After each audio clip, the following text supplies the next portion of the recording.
Today on the Poke Report, Cowboy football looks to continue its momentum while Cowgirl Soccer pushes through conference play.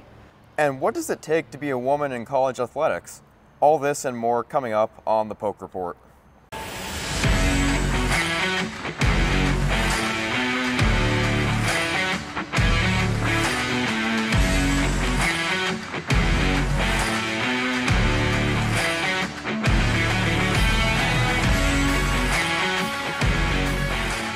Hello and welcome to the Poke Report, your home for all things OSU athletics. I'm Toni Wetmore. And I'm Griff McClellan. Toni, did you know that on average, soccer players run 7 miles per game? Wow, I haven't played since middle school, but that sounds to be about right. I unfortunately didn't play, so I can't relate. And speaking of soccer, our Cowgirls continue their losing streak after a loss against BYU. Tybo has that recap.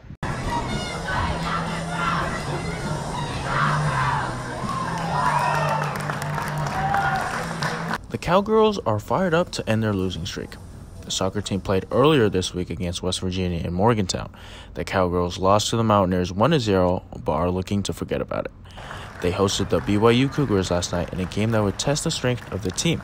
The Cougars are ranked 3rd in the Big 12 Conference and are 8th in national rankings. Even facing off of a strong team like BYU, Molly Briner sees it as an opportunity for the team. But I don't see it as like anything out of the ordinary. I mean, they're coming in. It's going to make our program a better program. You know, we're playing top team, so we're going to step it up. To start out the game, the Cowgirls put pressure on BYU with their defense and their shot attempts. There were 2 fouls in the first 5 minutes of the game, with both of them against the Cowgirls. Megan Haynes started out the Cowgirls with a shot outside the box, but the BYU's goalkeeper, Lynette Hernandez, saved it.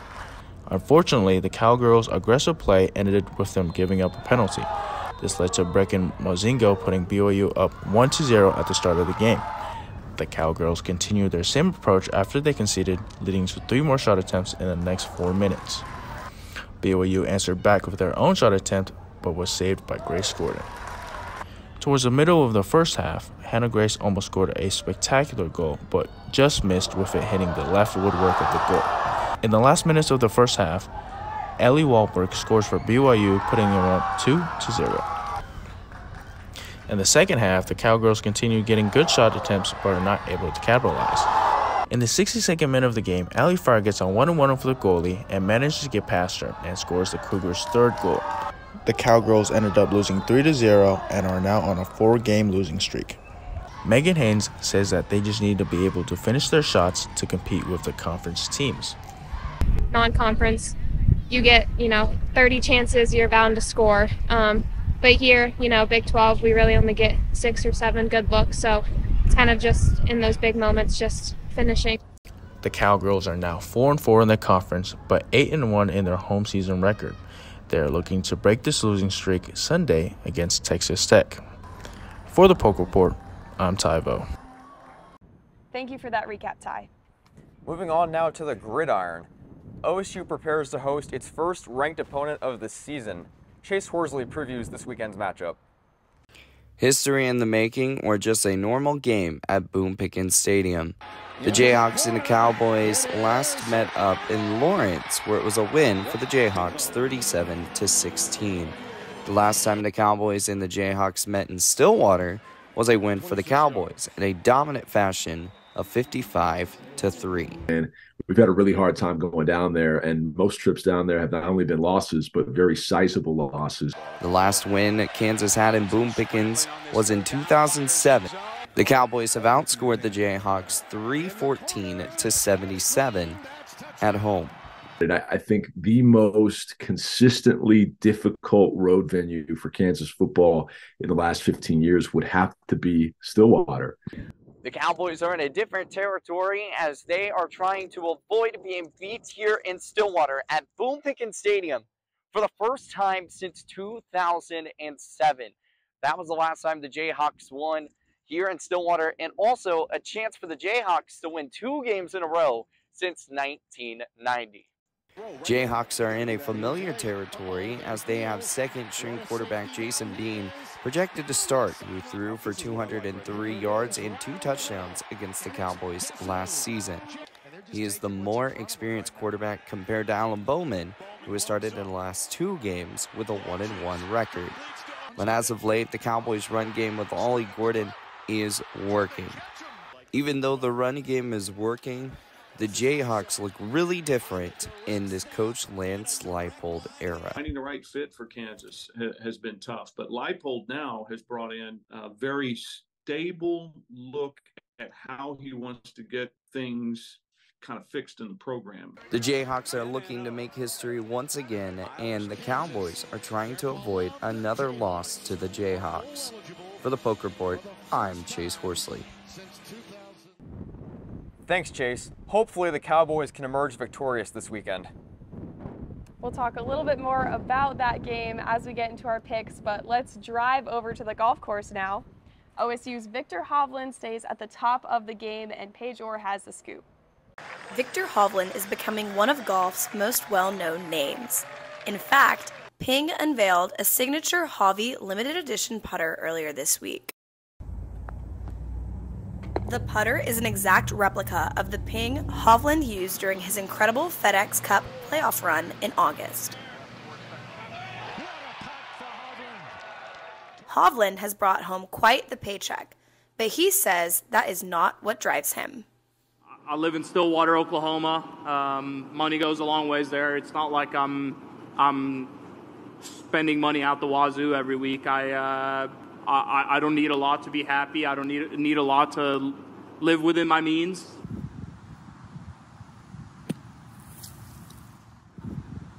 Hovland had the chance to show off his short game with a bit of a change in scenery as he represented the European team at the Ryder Cup in Rome.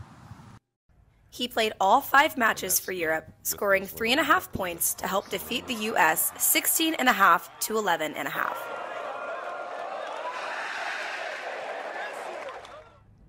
During a final practice round, Hovland sunk a hole-in-one on a par 4 that caught the media's attention. Break that down. What do we hit there? Landed perfectly.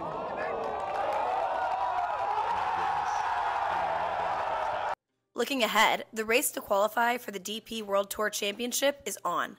Hovland is currently sitting at 8th on the DP World Tour rankings, but when it comes to the official World Golf ranking, Hovland is ranked number 4. The Norwegian star has made over $33 million this season. As a 26-year-old, he seems to have a bright future ahead of him. Thanks, Paige. Hovland is certainly representing OSU well. Hovland is incredible. He's such a gifted athlete and a great young man, and he lives right here in Stillwater. Absolutely, and he even gave Stillwater a shout-out in one of his recent interviews. Wow. Stay with us. We're going to take a quick break, and coming up, we'll have a recap of the Cowboys' big win against the defending Big 12 champs. And we also take a look into women working in OSU athletics, as well as an inside look at a Cowgirl athlete. Stay tuned. I want to show you something. This is the money we could save by switching from fresh packed California crushed tomatoes to concentrated tomato paste. I want to show you something too. I got a new door. Go take a look at it.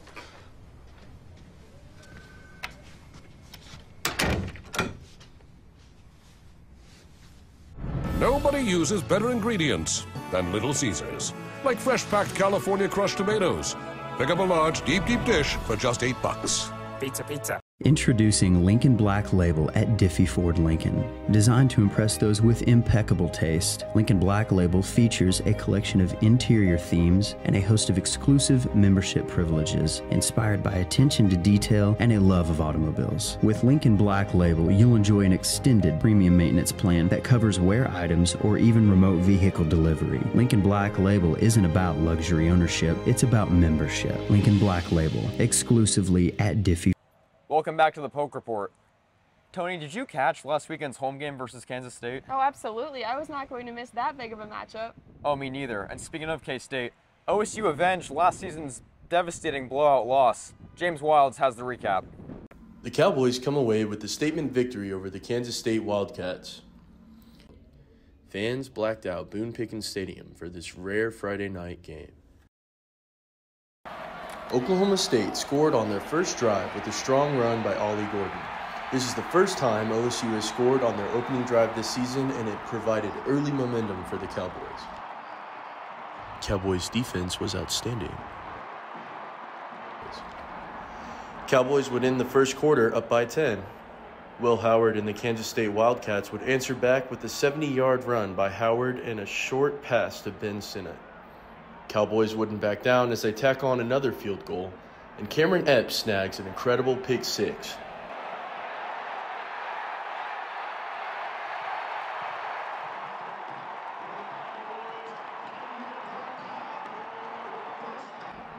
Cowboys would go into the half leading the Wildcats 20-7.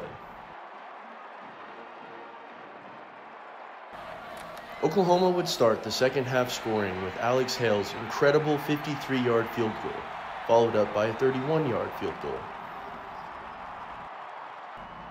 Kansas State would respond with a touchdown and succeed in their two-point attempt. In the fourth quarter, Kansas State would score another touchdown and fail their two-point conversion. Alex Hale and the Cowboys would put the game away as they tack on their fifth field goal, tying the school record. Cowboys' defense was outstanding as they won all the hidden yards battle.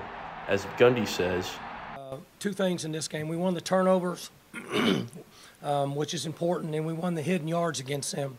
Very seldom do they ever lose the hidden yards, which is return yards and penalties.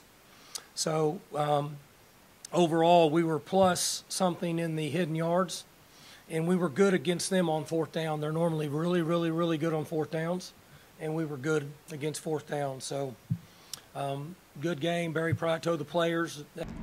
This underdog performance brings the Oklahoma State Cowboys to 3-2, and the Cowboys look to use this game as momentum coming into their next matchup with Kansas. For the Poke Report, I'm James Wilds. Thanks, James. The Cowboys are now 1-1 in conference play following that thrilling victory. What a way to celebrate Blackout Night at Boone Pickens. Oh, absolutely. The energy on Blackout Night is always great. And we're going to switch gears from the Cowboys to the Cowgirls. Kenna Mock has more on what the women's world is like within college athletics here. The feeling of pressure is something any athlete can experience, and for female athletes, it is a feeling they know all too well. I think that men have the edge in it, of course, as always. The pay gap is ridiculous.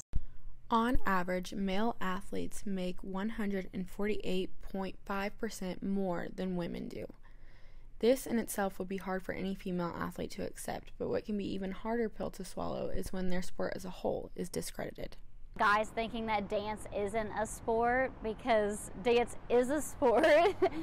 Dance is very hard on your body, and I don't think people realize how much it takes on your body to be able to do the things that we do.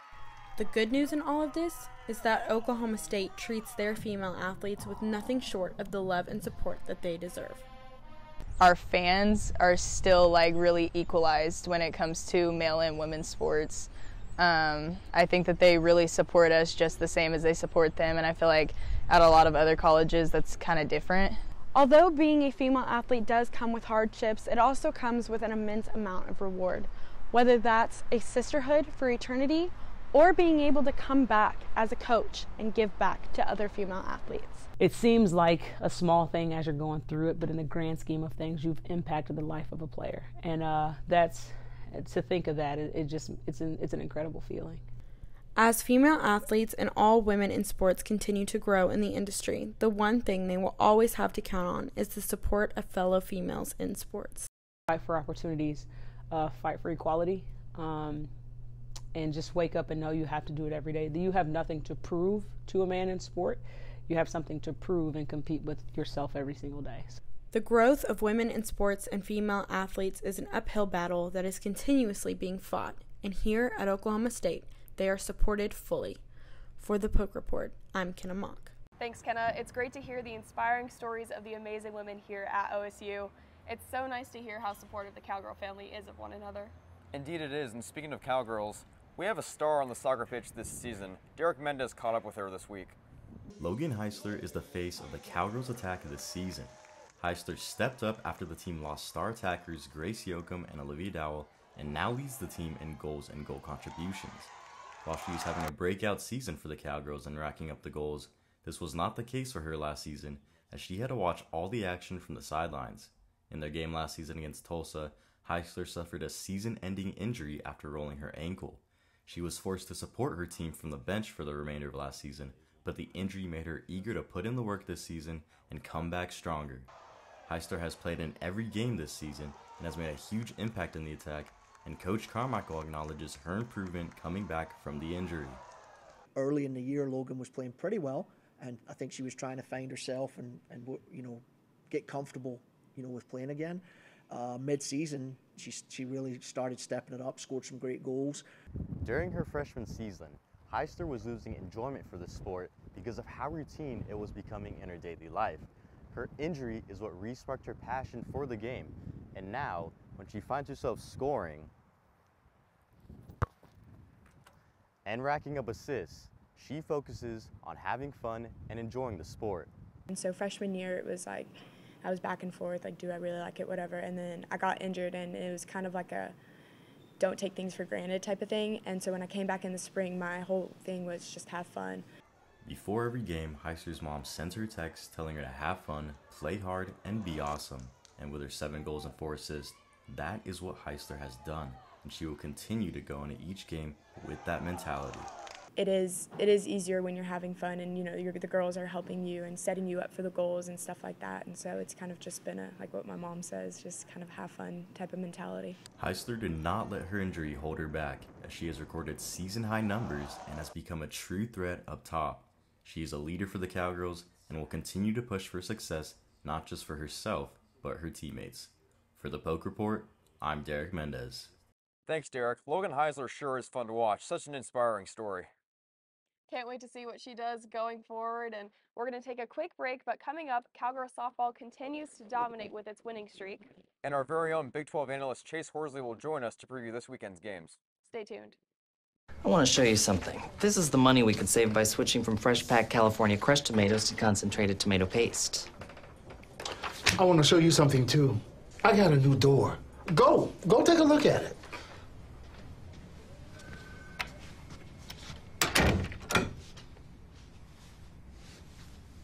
Nobody uses better ingredients than Little Caesars, like fresh packed California crushed tomatoes. Pick up a large deep dish for just $8. Pizza. Introducing Lincoln Black Label at Diffie Ford Lincoln. Designed to impress those with impeccable taste, Lincoln Black Label features a collection of interior themes and a host of exclusive membership privileges, inspired by attention to detail and a love of automobiles. With Lincoln Black Label, you'll enjoy an extended premium maintenance plan that covers wear items or even remote vehicle delivery. Lincoln Black Label isn't about luxury ownership, it's about membership. Lincoln Black Label, exclusively at Diffie. Welcome back to the Poke Report. Griff, I don't know about you, but this wind is really bothering me. Same here. I think it's a good idea to go inside. Absolutely. There's probably one story that we should hear before we get in, though. Absolutely. Cowgirl softball is red hot right now following its recent win over Seminole State. Dylan Walker has more. The youngest girls on the team showed up big for the Cowgirls Tuesday night.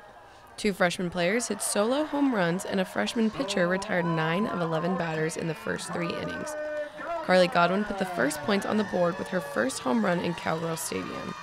Although it didn't come as a shock to her, she emphasized it was certainly a hard work pays off type of moment. Walking to the field today from class, I just had the feeling that my first one was going to be tonight. So, I mean, when I ran the bases, it was just kind of, I don't know, it was just a full circle moment again. Like, it was really cool to see all the hard work I've been putting in with Coach Flower come into play. With a fairly young squad, Cowgirl softball is taking advantage of fall ball to see what the newcomers have to offer to the program and where they find themselves fitting into the lineup.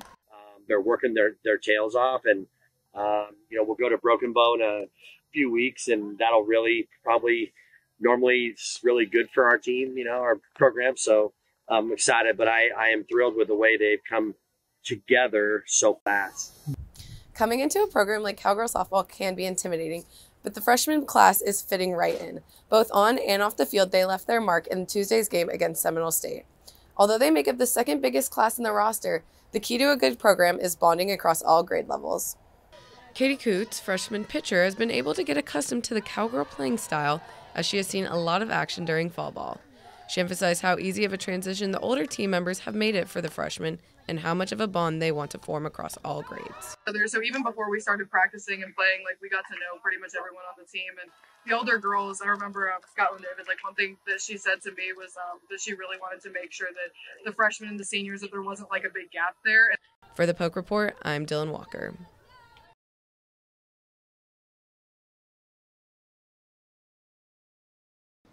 Thanks, Dylan. Let's hope the Cowgirls can keep it rolling next Tuesday versus Oklahoma Baptist. Let's switch back over to football. We have our Big 12 analyst Chase Horsley joining us now. Chase, what do you have for us this week? Hey guys, today I'm actually doing something a little bit different. We're going to talk some Big 12 here in a minute, but I wanted to jump into the Kansas situation and their whole debacle. The Jayhawks have been awaiting their punishment for the guardian of Silvio de Sousa, who was cited for accepting improper benefits while being on the team. Now, the ruling came out on Wednesday that the Jayhawks will be on a 3-year probation. Now, that does not mean that it's a loss of scholarships. It just means that the Jayhawks, if they get into any trouble, then it's going to be far worse punishment.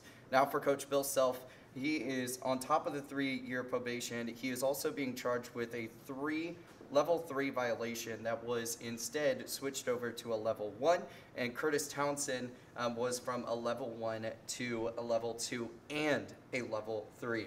Now, this also hurts KU's all-time winning record, as they will no longer be the winningest program in the nation, as they vacate 15 wins and a Final Four appearance in that 2017-2018 year when they lost to Villanova in the semifinals.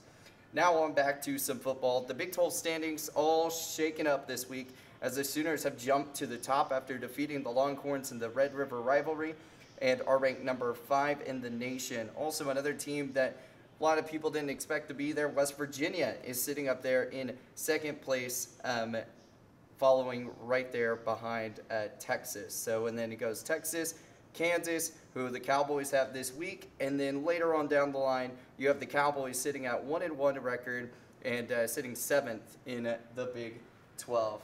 Guys, a lot of Big 12 standings, a lot of big shakeups this week, but that's what I've got for my report today. Perfect, and with that, it brings in our favorite segment of the week, as always, our weekly picks. Let's start by going to Indiana for the USC Notre Dame game. Chase, let's start with you. See, guys, I always go Notre Dame whenever I hear Notre Dame and Sam Hartman, but it's a different story. Caleb Williams, returner Heisman, looking to do it again as well. I've got Caleb Williams and the USC Trojans taking down Notre Dame this week. This one's a close call. Both teams are very good. One team, USC, has a lethal offense. Notre Dame is known for its really stout defense. I got to go with the offense here. Ordinarily, I pick defense, but I just can't bet against Caleb Williams. I like USC on the road. It's a toss-up for me. I could not decide at first which one I wanted, but I'm going to say Notre Dame with this one. I just watched their hype video of the behind-the-scenes against the Duke game, and after hearing Sam Hartman and the coaches' conversations and just all the players and the sounds from the sidelines, I'm going to go with Notre Dame on this one. Okay, and next we head up to the Pacific Northwest for, let's be honest, the biggest matchup of the weekend, with Oregon taking on Washington up in Seattle. Chase, who are you taking? Michael Penix Jr. taking on Bo Nix. I mean, if you created this matchup a long time ago, it's going to come out with many different outcomes every single time. But Michael Penix Jr. has done something for Washington for the past 4 years, being at quarterback there, and I've got to give it to Michael Penix. I think he's going to do some great jobs, get the job done, have a really good game with probably, I'm going to say, about 300 yards passing, which is pretty big for an Washington-Oregon game at Bo Nix. So I've got Washington winning this one. I agree with you, Chase. This is going to be a high-scoring affair between two elite teams. I just got to go with Washington at home. I think Penix will outduel Bo Nix in what could be an all-time thriller, a classic. I'm going to take Oregon on this one. I'm going to say that Bo Nix will have the better game, and although Washington's defense has really stepped up, I think Oregon will give them a little bit of a competition this week. Going into the Big 12 now in Fort Worth, BYU taking on TCU. Chase? Y'all, what is going on with TCU? Like, just for a moment, being the runner-up national champions to being, I would say, almost the worst team in the Big 12. And a 3-3 record against a BYU team that's looking really, really good. I've got to go BYU on this one. Chandler Morris just isn't doing what I thought he was going to do this year, and BYU takes it. I got to go with BYU as well on the road. They've been the better team this season. TCU just isn't the same. I think they fall again. Once again, I'm going to disagree. Be a little different this time. I just think that, like the Cowboys, who had a little bit of a slow start, TCU is going to look for that redemption, especially after playing Iowa State, and look for the win at home and have that Fort Worth crowd really pump them up.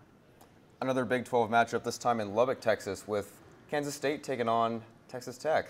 Who do you have? Another big game, and Will Howard coming into this one after their loss here in Stillwater.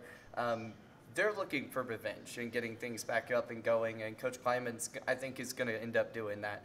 I think Kansas State's going to beat Texas Tech. It's going to be a really close game, but I've got the Wildcats winning.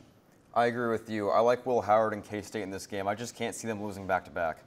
I can. I have Texas Tech on top with the Lubbock crowd. I just see the home field advantage, and I'm going to take Tech on this one. This is unbelievable. 4 for 4. That's what I'm over here thinking. I'm just like, man, we're either going to get these all right, you're wrong, or I'm right, or whatever. We'll see what happens. Man. But I'm hoping that I'm going to come out on top this week. So. And that being said, the time has come for our very own matchup. Folks, in case you missed it last week, Chase and I picked against OSU, and it backfired pretty badly. You didn't have to bring that up. Toni proved us wrong once again. She's crushing us in records right now. So without further ado, let's preview this weekend's game, hosting the Jayhawks. Chase, who are you taking? Guys, I half of me wants to bet against the Cowboys just because they won last week, and every single time I picked them, they hadn't won. But the records show, and also the history, the Cowboys have 314 points scored here in Stillwater compared to 77 against KU. KU hasn't won twice in a row since 1990. Absolutely insane. I've got to go the Cowboys winning this one. Alan Bowman showing sides, but also, I mean, Toni called it the other few weeks ago. Ollie Gordon, he's starting to go off. They're getting that run game going, and I've got the Cowboys beating the Jayhawks this week. I'm going to go with OSU as well. I'm picking them again. Finally, again. It feels good to say it. I think, believe it or not, OSU's identity is starting to come together. I think Alan Bowman is showing signs of being that guy. I think they will prevail victorious over KU. You already know that I'm not going to pick against OSU for many reasons, but not just bias. I truly think that this Cowboy team is starting to roll, find that momentum, and take what they had in the blackout game and keep it going. And my score prediction is still a close one, same as last week. I'm going to go 24-21 Cowboys. I'm going to go with 34-27, a little higher scoring. 35-28. I think it's going to be a little bit of a higher scoring, but it's all going to come down to a touchdown at the end. And hey, let's all take a picture of this. We all agreed on one at least. So hey, there we go. I didn't expect that, but hey, it's the way it bounced. And that's all we have for this week. We thank you for joining us. I'm Toni Wetmore. I'm Griff McClellan. We'll see you next week on the Poke Report.